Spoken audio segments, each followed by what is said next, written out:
Allô, aujourd'hui je te présente le guide ultime des destinations voyage 2024.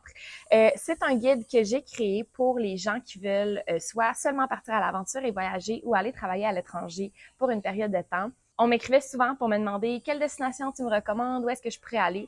Donc, j'ai décidé de créer un guide dans lequel il y a 106 destinations pour l'instant, mais il y en aura d'autres qui vont arriver. Chaque destination est classée dans 20 catégories de critères de tout genre pour en fait t'aider à trouver la destination parfaite pour ta prochaine aventure. Donc, tu ouvres le guide, tu peux le classer par catégorie selon les catégories qui sont les plus importantes pour toi. Et au final, ça va te donner une ou plusieurs destinations qui répondent à tes critères pour t'aider à avoir l'aventure la plus parfaite possible, où est-ce que tu vas avoir du plaisir sans te casser la tête et en sachant que tu vas arriver à l'endroit qui répond à tes besoins. Donc, reste avec moi, je vais ouvrir le guide et je vais te présenter comment l'utiliser et comment traiter chaque information qui se trouve à l'intérieur pour que tu puisses partir pour ton prochain voyage dans un endroit qui va te faire rêver. Donc, ici, on a les 106 destinations. Donc, premièrement, on a la ville qui est la ville que je te conseille et à côté, le pays, bien entendu, dans lequel elle se trouve. Ici, dans cette première colonne-là, on a les heures de vol à partir de Montréal. Faut vraiment garder en tête que les heures de vol n'incluent pas les escales et tout, mais ça donne quand même une idée de combien d'heures tu vas passer dans l'avion pour te rendre à ta destination. Ensuite, dans la colonne saison, j'ai écrit soit été, si ce sont des endroits où est-ce que c'est l'été toute l'année. 4 saisons, ça veut dire qu'il y a des saisons. Et là, ce que j'ai mis frais, comme par exemple ici en Jordanie, c'est que il y a des périodes où est-ce que c'est plus frais, mais je considère pas nécessairement que c'est l'hiver. Donc, il y a des saisons, mais ça reste toujours relativement chaud. Ensuite, hémisphère nord ou sud, donc l'été, l'hiver, à quel moment de l'année, donc c'est quand que les saisons ont lieu. Ensuite, landscape ici, il y en a plusieurs. Donc, ville, c'est vraiment une ville, une grande ville. Par exemple, on pense à Toronto, New York, Buenos Aires, etc. Et plage, montagne, il y a vraiment une plage ou des montagnes qui se situent directement dans la ville, que tu n'as pas besoin, par exemple, de conduire pendant 1 heure ou 1 heure et demie pour arriver dans la nature. Prix du billet d'avion, j'ai mis des braquettes de prix parce que, bien entendu, en haute saison, les prix augmentent, en basse saison, les prix diminuent. Donc, c'est impossible pour moi de te donner un prix qui est fixe, mais ça te donne une idée environ du prix que tu pourrais devoir payer. Et garde à l'esprit que ce prix-là, c'est un aller simple que j'ai mis. Souvent, lorsque tu achètes un aller-retour, le prix devient moins cher.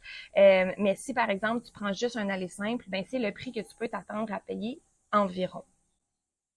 Ensuite, Wi-Fi, qualité du Wi-Fi, de 1 à 4 emojis. C'est là où est-ce que je les ai classés de cette façon-là, parce que je trouvais que de mettre des valeurs numériques, donc des chiffres, c'était pas super précis, là. Ça dépend toujours de la ville, ça dépend des conditions, ça dépend de beaucoup de choses. Donc, j'ai décidé de te classer ça de 1 à 4 emojis. 1 étant Internet pas super bon, 4 emojis étant super bon Internet. Donc, de 1 à 4, ça donne une idée à peu près d'où est-ce que tu es. Pour la colonne coût de la vie, c'est la même chose. Je t'ai mis de 1 à 4 emojis. C'est difficile de dire le coût de la vie, ça va te coûter tant. Ça dépend de tes standards, ça dépend où est-ce que tu restes en hôtel, en Airbnb, c'est quoi ton budget, est-ce que tu manges beaucoup au restaurant, est-ce que tu cuisines, tu sais, fait que c'était trop difficile pour moi de dire combien d'argent tu as besoin pour aller là. Et aussi, ça dépend des saisons parce qu'il y a des hautes saisons où est-ce que le coût est beaucoup plus cher. Donc, je t'ai mis de 1 à 4 emojis. Moi, j'ai pris en considération que 3 emojis, donc le bleu ici, c'est environ les prix du Québec. C'est sûr que tout ce qui est en 3 emojis, ça va pas nécessairement être le même prix qu'au Québec. Là, tu sais, par exemple, il y a beaucoup de destinations européennes qui sont en euros. En ce moment, avec le taux de change, ça revient plus cher. Mais il y a des moments dans la vie où est-ce que le taux de change est plus avantageux. Fait que c'était très difficile, là, tu sais, d'y aller vraiment avec des montants. Donc, c'est pour ça que je suis allée de cette façon. La communauté internationale qui est cette colonne-ci, c'est est-ce qu'il y a beaucoup d'étrangers, de voyageurs dans cette destination-là ou pas? Fait que ça donne une idée de est-ce que tu vas rencontrer d'autres personnes qui sont probablement en voyage comme toi ou est-ce que tu vas plus te mélanger à des locaux? Donc, 4 emojis, c'est très touristique. 1 emoji, c'est peu touristique. Ensuite de ça, la colonne ici, décalage horaire, c'est combien d'heures de décalage horaire tu as. Prochaine colonne, sécurité, même chose. Ça dépend des périodes de l'année, ça dépend de ton expérience personnelle, ça dépend d'où est-ce que tu vas et quel genre d'activité tu fais, mais je t'ai classé de 1 emoji à 4, donc 4 étant très sécuritaire pour ce qui est de l'expérience générale, de façon générale dans le pays. Ensuite, activities nearby. Donc, est-ce qu'il y a beaucoup de choses à faire? Est-ce que c'est une destination où tu as une grande variété d'activités, de services, que ce soit des activités de plein air, que ce soit des musées, des casinos? Proximité à la nature, ben ça dit, est-ce que tu es proche de la nature ou loin de la nature? Si pour toi, c'est important d'être capable de faire du plein air, si pour toi, c'est être capable d'être dans un endroit qui respire, ben ça va être un critère qui va être important. Donc, 4 emojis, c'est ce qui est le plus près de la nature.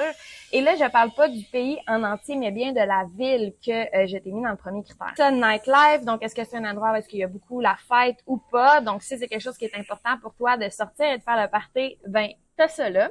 Si c'est important pour toi que ce soit tranquille, silencieux puis qu'il n'y ait pas beaucoup de fêtes, ben tu vas peut-être chercher plus des 1 ou 2 emojis.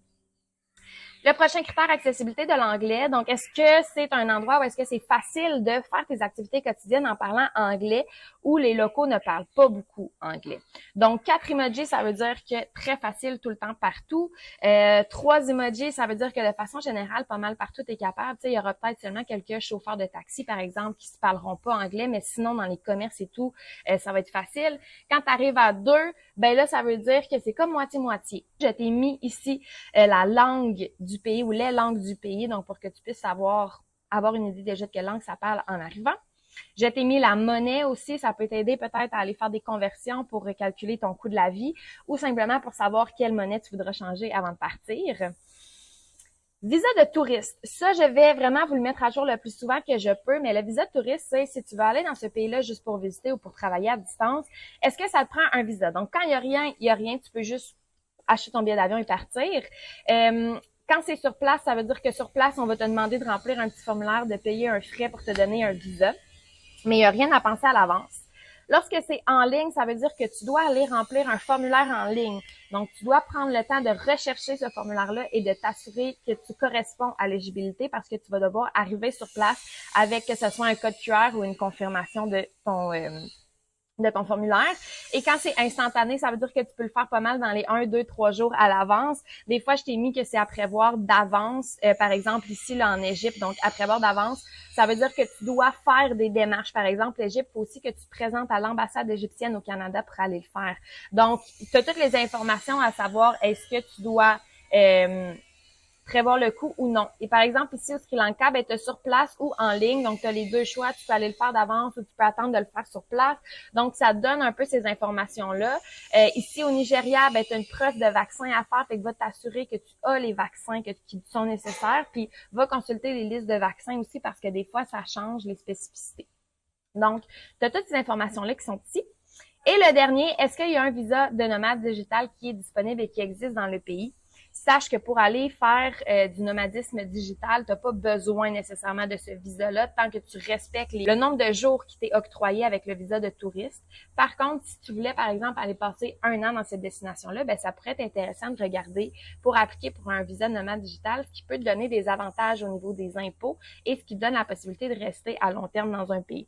Donc, quand c'est non, ça veut dire qu'il n'y a pas de visa de nomade digital qui existe encore. Et lorsque je t'ai mis oui, ben je t'ai mis oui pour combien de temps? Et là, ce que je veux que tu gardes en tête, c'est que ces destinations-là ont été faites avec mon expérience personnelle et l'expérience personnelle de beaucoup de voyageurs qui se sont prêtés au jeu avec moi au cours des dernières semaines, derniers mois. C'est possible qu'il y ait des changements. Tu sais, ça se peut que le coût de la vie augmente, ça se peut que pour une raison politique, la sécurité diminue. Ça se peut aussi que moi, selon mon expérience, j'ai jugé que c'était ça qui correspondait à la destination, mais que toi, tu as une expérience qui soit différente. Donc, garde en tête que ce n'est pas bulletproof. C'était vraiment construit basé sur des gens qui connaissent les destinations, que ce soit moi ou d'autres personnes. Si toi, par exemple, tu connais cette destination-là ou tu décides d'y aller et que tu te rends compte que ton expérience n'est pas exactement ce qui était annoncé dans le guide, ben je t'invite à m'écrire puis à me le mentionner pour que je puisse les mettre à jour. Toutes les personnes qui ont acheté la version payante du guide et qui ont donc le guide complet vont recevoir des updates chaque 3, 4, 6 mois de façon tout à fait gratuitement. Là, vous allez recevoir ça dans votre courriel, les updates qui ont été faites sur le document. Le but, c'est que ce soit le plus fidèle possible à votre expérience. Donc, tu sais, ensemble, on va continuer à le construire, à l'améliorer, à le peaufiner. Il va y avoir des extensions aussi qui vont être faites à ce guide-là, fait qu'il va y avoir plus de destinations. Il va y avoir des itinéraires qui vont être faits. Il va y avoir des billets spéciaux pour certains types de voyages.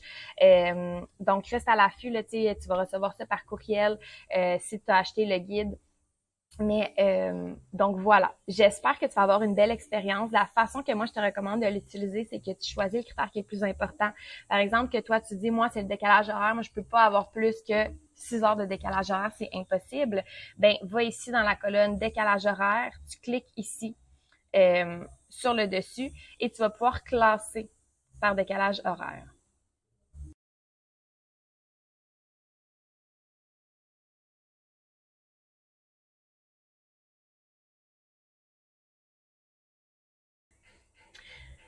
Donc, tu t'en vas ici, par exemple, dans la colonne décalage horaire, tu vas cliquer ici sur le titre et là, tu vas pouvoir Sort Ascending.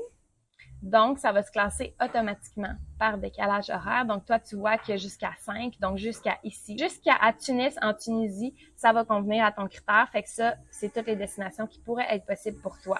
Ensuite de ça, deuxième critère, pour toi, c'est peut-être le coût de la vie. Donc, tu vas vouloir aller ici dans la colonne coût de la vie et regarder ceux qui se trouvent à 1 ou 2 emojis. Donc, tu vas enlever ceux qui se trouvent à 3 ou 4 et ainsi de suite.